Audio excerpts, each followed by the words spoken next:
అందరూ శ్రీరామనవమి పండుగ ఎలా జరుపుకున్నారు? పానకం, వడపప్పు బాగా తిన్నారా? వడపప్పు మిగిలితే గారెలు చేశారా? మా ఊర్లో రామయ్య ఎంత అందంగా ఉన్నారు. రామయ్యేనా? సీతమ్మ ఏమన్నా తక్కువ? ముచ్చటగా ఉన్నారబ్బా ముగ్గురు. విషయం ఏంటంటే మా ఊర్లో శ్రీరామనవమికి 14 సంవత్సరాల తర్వాత కళ్యాణం చేశారు. దానికి ఒక రీజన్ ఉంది. వ్లాగ్ అయితే స్టార్ట్ చేసేద్దాం. ఈ ఊర్లో ఎలా చేస్తారు శ్రీరామనవమి? మాకైతే 3 రోజులు చేస్తారు. మా ఊర్లో ఎలా చేస్తారు అనేది మాట్లాడుకుందాం. అండ్ 14 సంవత్సరాలు ఎందుకు పట్టింది అనేది కూడా చెప్తాను. అలాగే వ్లాగ్లోకి మొదలయ్యే ముందు నైట్ మొత్తం ఏం జరిగిందో చెప్తా. సో 20 minutes దాకా ఉంది వీడియో అయితే. వీడియో నచ్చితే లైక్ చేయండి. Welcome to our channel GSM bytes. In the morning నుంచి వీడియో అయితే తీయలేదు, ఎందుకంటే కళ్యాణం తీయాలి కదా, బాగా ఇదైపోయింది, లెంత్ అయిపోయింది వీడియో అని చెప్పేసి మొత్తం రెడీ అయిపోయాము. కిషోర్ వేసుకున్న డ్రెస్, ఆ కుర్తా అండ్ నా లంగా ఓని 2 కూడా మేము గృహప్రవేశానికి రెడీ చేయించుకున్నవి. మనం గృహప్రవేశం చేసి కూడా 1 సంవత్సరం దాటిపోయింది. కిషోర్ అంటే నా సొంత తమ్ముడు. కిషోర్ కూడా ఒక ఛానల్ స్టార్ట్ చేయించాను ఈ మధ్య, కిషోర్ జిఎస్ఎం అని. ఎందుకంటే నేను మళ్ళీ పెళ్ళి అయ్యాక వేరే ఊరు వెళ్ళినా అనుకో, అప్పుడు మా అమ్మని మీరు మిస్ అవుతారు కదా, అందుకు బాగానే కవర్ చేసేవాళ్ళే అంటారు కదా మీరు. సర్లే వదిలేస్తే కిషోరే పానకం వడపప్పుకి ఆల్రెడీ నానబెట్టేసాము. ఇంకా శ్రీరామనవమి అంటే వడపప్పు పానకమే కదా, ఇంకేం చేస్తారు మీ ఊర్లో? మేమైతే ఏం చేయం, వడపప్పు పానకం చేస్తాం, గుడికి వెళ్తాం, కొబ్బరికాయలు కొట్టుతాం, ఇంకా అట్లా. సో మామూలుగా మా ఊర్లో ఎలా చేస్తారు అంటే శ్రీరామనవమిని 3 రోజులు జరుపుతారు. అందరూ శ్రీరామనవమి అంటే క్యాలెండర్ ప్రకారం శ్రీరామనవమి ఏ రోజైతే ఉంటుందో ఆ నవమి రోజున మనకి పుట్టినరోజు అంటే రాముడిది పుట్టినరోజులాగా చూసుకొని ఆ రోజు ఏం చేస్తారంటే మా ఊర్లో వాళ్ళంతా లైక్ అంటే అందరూ పొద్దునేమో ఇంట్లో పానకం వడపప్పు చేసుకుంటారు. బట్ నైట్ అయ్యే టైంకి అందరూ మా ఊర్లో రాముడి గుడి ఉంది, అలాగే ఆంజనేయ స్వామి గుడి కూడా ఉంది. సో ఫస్ట్ రామాలయానికి వెళ్ళి అక్కడ టెంకాయలు అంటే ఫ్యామిలీ మొత్తం వెళ్ళి కుదిరిన వాళ్ళు టెంకాయలు కొట్టుకుంటారు. అక్కడే వడపప్పు పానకం ఇస్తారు, తీసుకుంటారు. గుళ్ళో ఫస్ట్ డే వడపప్పు పానకం పంచుతారు, అవి తీసుకుంటారు. అంతే, ఫస్ట్ డే అంతే అయిపోయింది. ఆ తర్వాత సెకండ్ డేన అంటే నవమి అయిపోయాక దశమి రోజున కళ్యాణం చేస్తారు. రాముల వారికి సీతాదేవికి కళ్యాణం జరిపించడానికి కూడా దంపతులు ఎవరో ఒకరు కూర్చుంటారు, చేపిస్తారు. ఫుల్ ఫ్రీ అనమాట. అక్కడ కూర్చోడానికి మళ్ళీ డబ్బులు అంతా ఏం తీసుకోరు. కళ్యాణం జరిపించిన తర్వాత రాత్రిన ఊర్లో దేవుడు అంతా ఊరిని చూడడానికి ఊరేగింపుగా వస్తారనమాట. అంతా ఊరేగింపించేసుకొని నైట్కి ఇంకా మళ్ళీ ఉత్సవ విగ్రహాలను లోపల పెట్టేసి అయిపోయిన తర్వాత మళ్ళీ మరుసటి రోజు అంటే 3వ రోజున వసంతం జరిపిస్తారు. అది సాయంత్రం ఉంటుందన్నమాట. ఇంకా అది ఎప్పటికి ఎండ్ అవుతుందో నైట్కి తెలియదు. ఆల్మోస్ట్ 9 దాకా అవ్వచ్చు, ఈవినింగ్ 4కి స్టార్ట్ అయితే. అంటే 3వ రోజు అది. మాకైతే ఈ రోజు అనమాట అలా జరిగిద్ది. అందరూ శ్రీరామనవమికి ఫస్ట్ డేనే అంటే ఆ రోజే కళ్యాణం జరిపించేస్తూ ఉంటారు కదా. సో ఏమో ఏదైతే ఏమైంది, మా ఊళ్ళో అయితే ఇట్లా చేస్తారు. అండ్ ఇప్పటికి ఒక 14 సంవత్సరాల నుంచి ఇప్పటికీ ఈ రోజున శ్రీరామనవమికి అంటే నవమి అయిపోయింది, దశమి రోజున కళ్యాణం జరిపిస్తున్నారు. మరి ఈ 14 సంవత్సరాలకి ఏం చేశారు అనేది చెప్తా. అయితే అది చెప్తాను కొంచెం. ఇంకా కళ్యాణం జరిపించే రోజున 3 దంపతులు అయితే కూర్చున్నారు. సో ఊర్లో ఎవరైనా సరే కళ్యాణం జరిపించవచ్చు. వాళ్ళని ఇంటి దగ్గర నుంచి మేళతాళాలతోటి తలంబ్రాల కోసం బియ్యము అవన్నీ తీసుకుంటారు. టెంకాయలు పొంగలి పెట్టుకుని అన్నీ తీసుకొస్తారనమాట. ఎంతమంది అయితే కూర్చున్నారో వాళ్ళందరినీ మేళతాళాలతోటి గుడి దగ్గరికి తీసుకొచ్చి అందరినీ ఒకే చోటకి కలిపేసి అక్కడి నుంచి గుడి లోపలికి తీసుకెళ్తారనమాట.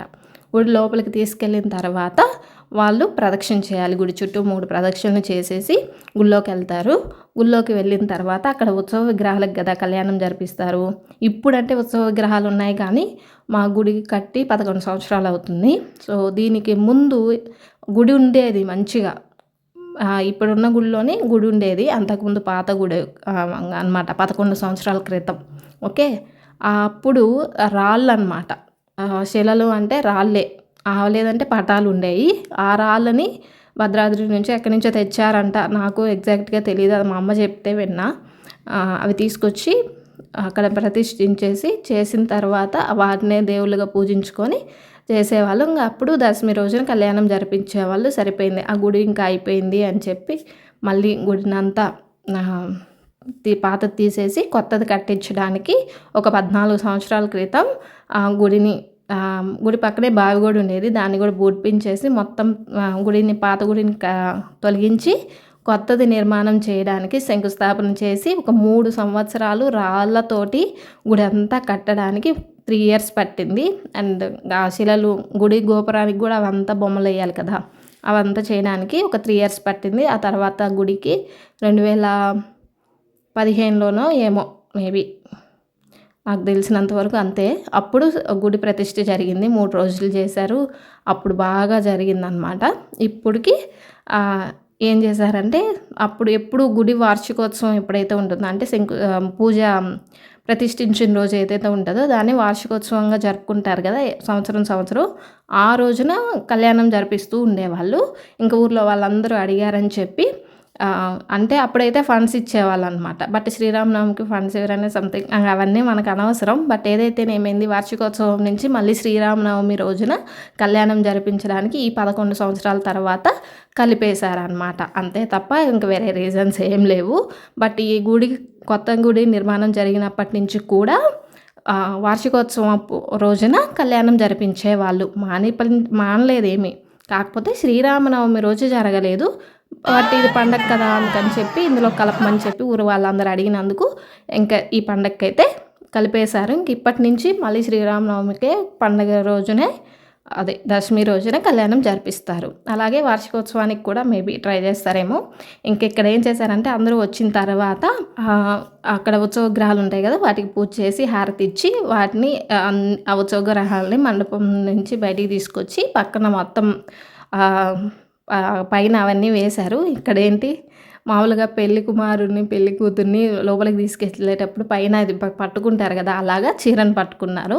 ఇంకా దీన్ని ఇప్పుడు మనకి ఒక స్టేజ్ కట్టారనమాట. అక్కడ ఉత్సవ విగ్రహాన్ని అక్కడ పెట్టేసి ఎవరైతే కళ్యాణం జరిపించాలని వచ్చారో అంటే జరిపించడానికి వచ్చారు వాళ్ళు 3 దంపతులు అక్కడ పైన కూర్చుంటారు. ఇంకా మిగతా వాళ్ళందరూ కింద పట్టలు వేసేసారు, గ్రీన్ మ్యాట్స్. ఇంకా అక్కడ కూర్చుంటారు. చూడటానికి మంచిగా ప్లేస్ ఉండిద్ది.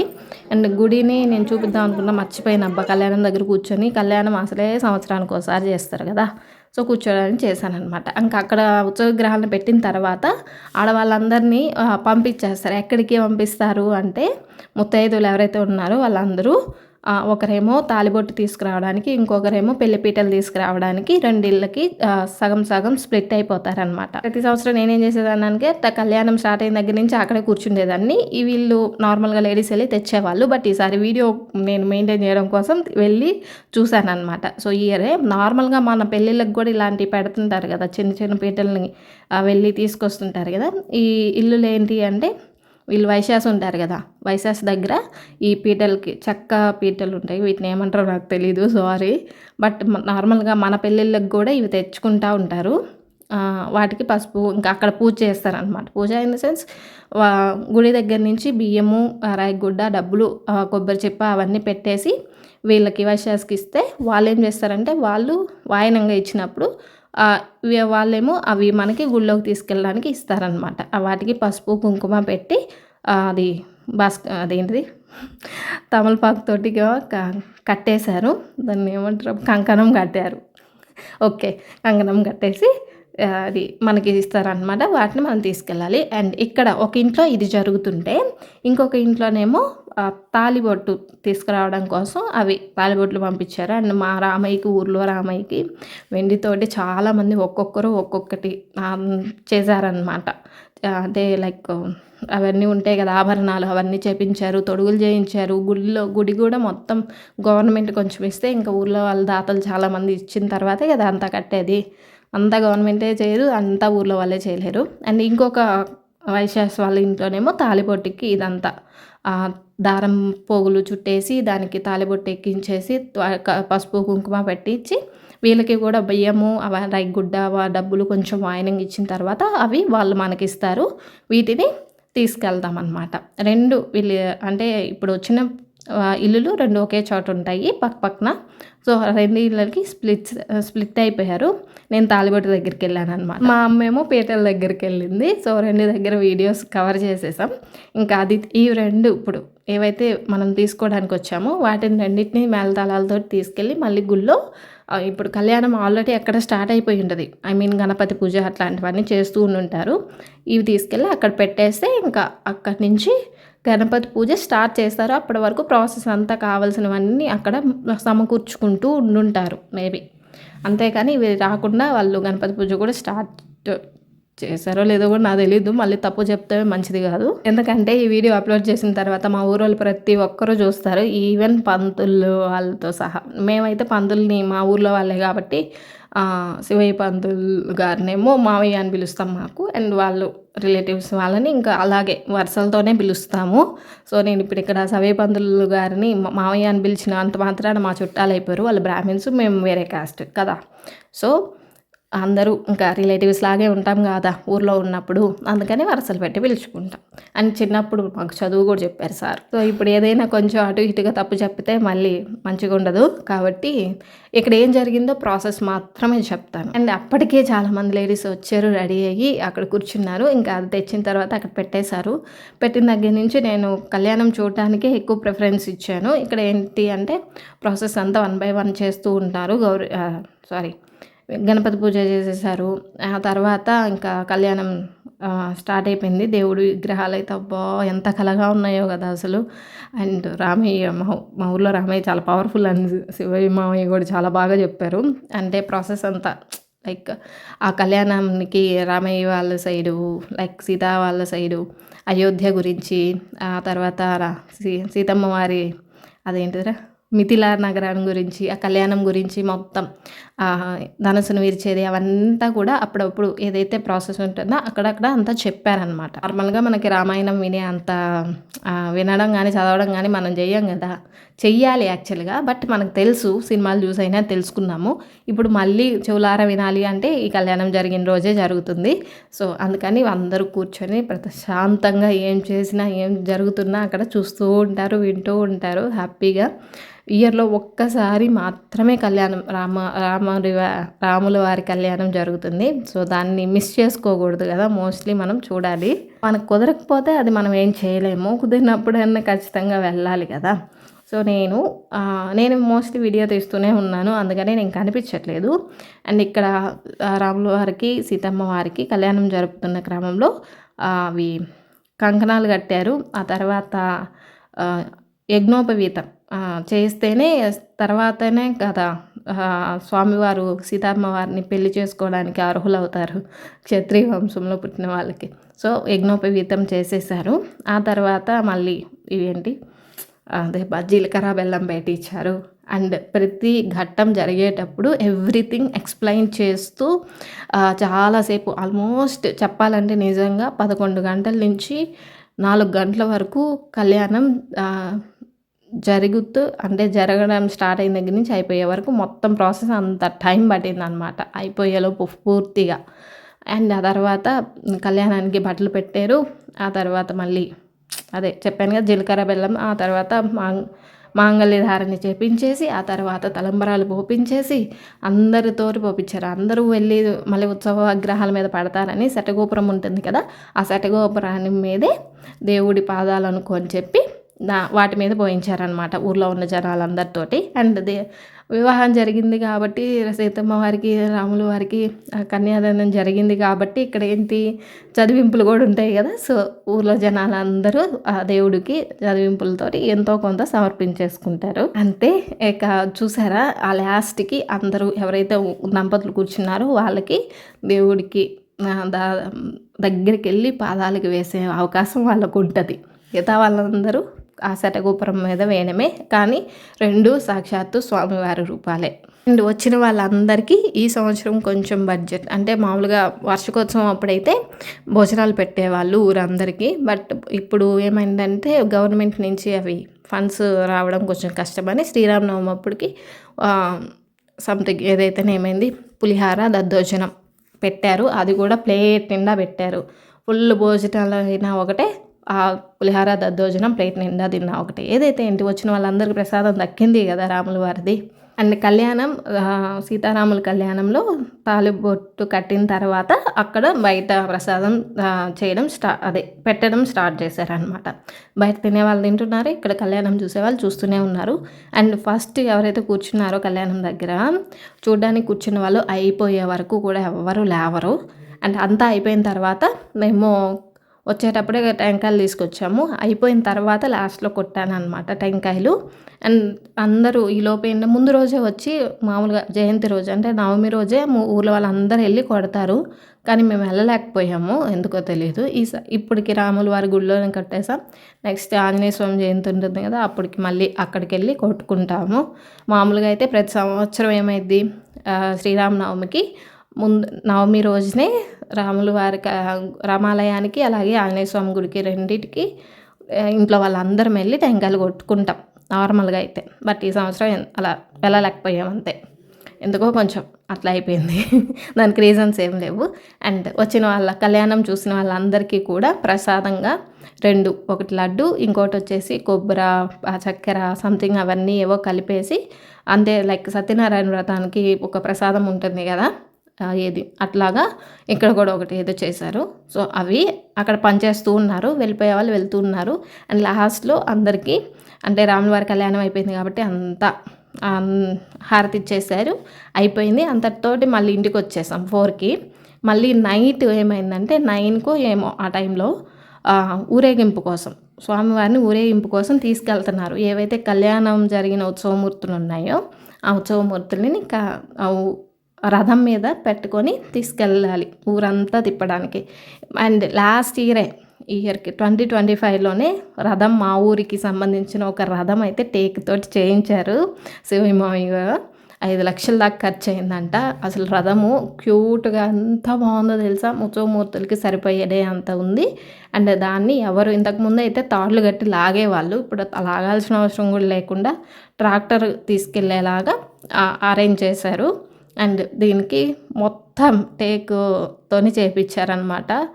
అంత నీట్గా తీస్తాడేమో అనుకున్నా. ఈ క్లిప్ మా తమ్ముడితో తీపిచ్చాను అనమాట. అండ్ స్టార్ట్ చేసే ముందు ఇవి పేల్చారు. మామూలుగా అయితే ఇవి పేల్చినా పేల్చకపోయినా ఒకటే. బట్ స్టార్ట్ చేస్తున్నారు అని ఊళ్ళో వాళ్ళందరికీ తెలియడం కోసం ఒక బాంబు వేసారు అంతే. అండ్ గుడికి లైటింగ్స్ వేశారు. చాలా చాలా చాలా బాగుంది. అండ్ ఆ తర్వాత ఇంకా ఉత్సవం విగ్రహాలని రథంలోకి ఎక్కించేశారు కదా. అప్పుడు ఇంకా స్వామివారికి ఏంటంటే ఫస్ట్ టెంకాయ కొట్టేసి ఆ తర్వాత దీపారాజన కాదు సారీ, నాకు అసలు ఆనందంలో ఏం మాట్లాడుతున్నానో అర్థం కాలేక రాములవారిని చూస్తుంటే అట్లా ఉండిపోతుందని. అండ్ హారతి ఇచ్చేసిన తర్వాత ఫస్ట్లో హారతి ఇచ్చి స్టార్ట్ చేస్తారు. అండ్ లాస్ట్లో కూడా అంతే. ఫస్ట్ టెంకాయ కొడతారు, లాస్ట్లోనేమో ఏమంటారు దిష్టి తీసి హారతితోనే దిష్టి ఉంటుంది కదా కొబ్బరికాయతో తీసే దిష్టి అలా తీసేసి ఎండి చేస్తారనమాట. ఇప్పుడు ఈ రథం ఎక్కడి నుంచి అయితే కదులుతుందో గుడి ముందు నుంచి కదిలి ఊరంతా తిరిగేసి మళ్ళీ మేము ఉండే ప్లేస్ నుంచి కూడా మళ్ళీ అక్కడికి వెళ్ళి మళ్ళీ రిటర్న్ గుడి దగ్గరికి రావాలన్నమాట. అట్లా మా ప్లేస్కి వచ్చింది. ఇంకా అప్పటికి మేబీ 12 ఏమో అయ్యిందబ్బా. నైట్ కాబట్టి ఏ బజార్ వాళ్ళు ఆ బజార్కే ఉండిపోయారు. బట్ వసంత రోజు మాత్రం అట్లా ఉండదు, రచ్చ ఉంటుంది. సో ఇంకా వారు పోసేసాం మొత్తం. ఒక బిందె నీళ్ళు తీసుకొని స్వామివారి రథానికి మొత్తం ముందంతా వారు పోస్తారు. ఆ తర్వాత టెంకాయ మనం తెచ్చుకుంటాం కాబట్టి ఊర్లోకి వచ్చిన దేవుడు ఊరందరినీ చూస్తూ ఉంటాడు. అలాగే మనం కూడా దేవుడిని చూడడానికి వస్తాం. వచ్చిన తర్వాత టెంకాయ ఇస్తారు. ఆ టెంకాయకి మనం ఇచ్చిన కర్పూరాన్ని వెలిగించి ఇస్తారు. ఇంకా దేవుడి హారతి ఇచ్చేస్తారు కదా, మనం కూడా హారతి తీసుకోవడం. ఇంకా దాన్ని ఇంట్లో పెట్టేసి మా ఇంటి దగ్గర నుంచి నేను ఇంకా అక్కడికి మళ్ళీ దేవుడితోనే ఊరేగింపుగా వెళ్ళి మళ్ళీ గుడి దాకా వెళ్ళిన తర్వాత గుడిలో దించేసి అయిపోయాక యథాస్థానంలో పెట్టి ఊయలు ఊపిన తర్వాత అప్పుడు ఇంటికి వస్తామన్నమాట. మామూలుగా ఉండదు. ఊరేగింపు అంటే నాకు చాలా ఇష్టం అసలు. ఎందుకంటే ఊర్లో జనాలు అందరూ పిల్లలు మేళతాళాలు ఊరంతా ఊరేగింపు సూపర్ ఉంటుంది. అయిపోయిన తర్వాత లాస్ట్లో ఇదిగోండి ఇలా టెంకాయ మీద అది పెట్టి దేవుడికి దిష్టి తీసేసి దాన్ని పగలగొట్టేశాక ఆ దేవుడి ఉత్సవ విగ్రహాలని దించి మళ్ళీ గుళ్ళోకి తీసుకెళ్ళి పెడతారు. అండ్ ఈ ఉత్సవ విగ్రహాలనే మళ్ళీ మరుసటి రోజు రథోత్సవం రథం మీద పెట్టేసి వసంత రోజు కూడా మళ్ళీ ఊరేగింపు ఉంటుంది అన్నమాట. సో వసంతానికి వసంతమే పోసుకోవాలి. మా వాళ్ళు రంగులు కూడా పోసుకుంటూ ఉంటారులే. ఇంకా అయిపోయిన తర్వాత అందరు చప్పట్లు కొట్టారు, గంటలు మోగిచ్చేసారు. వాళ్ళే ఉండిద్ది తెలుసు ఎంత హ్యాపీగా ఉంటుందో. అండ్ అక్కడ ఉయ్యలు కట్టడానికి చైన్స్ ఉన్నాయి, అవి పెట్టేశారనమాట. పెట్టిన తర్వాత ఊపడానికి అయితే ఛాన్స్ ఇవ్వలేదు మా వాళ్ళకి. ఎందుకంటే రెస్ట్ ఇచ్చేసారు దేవుడికి. ఇంకా అక్కడే ఒక మ్యాక్స్ ఒక 15 నిమిషాలేమో పూజ లైక్ భజన చేశారు హరే రామ అని చెప్పేసి. భజన చేసేసిన తర్వాత అందరికీ కొబ్బరి చిప్పలు ఇచ్చేసి పంపించేశారు. అంతే నిన్న అది జరిగింది.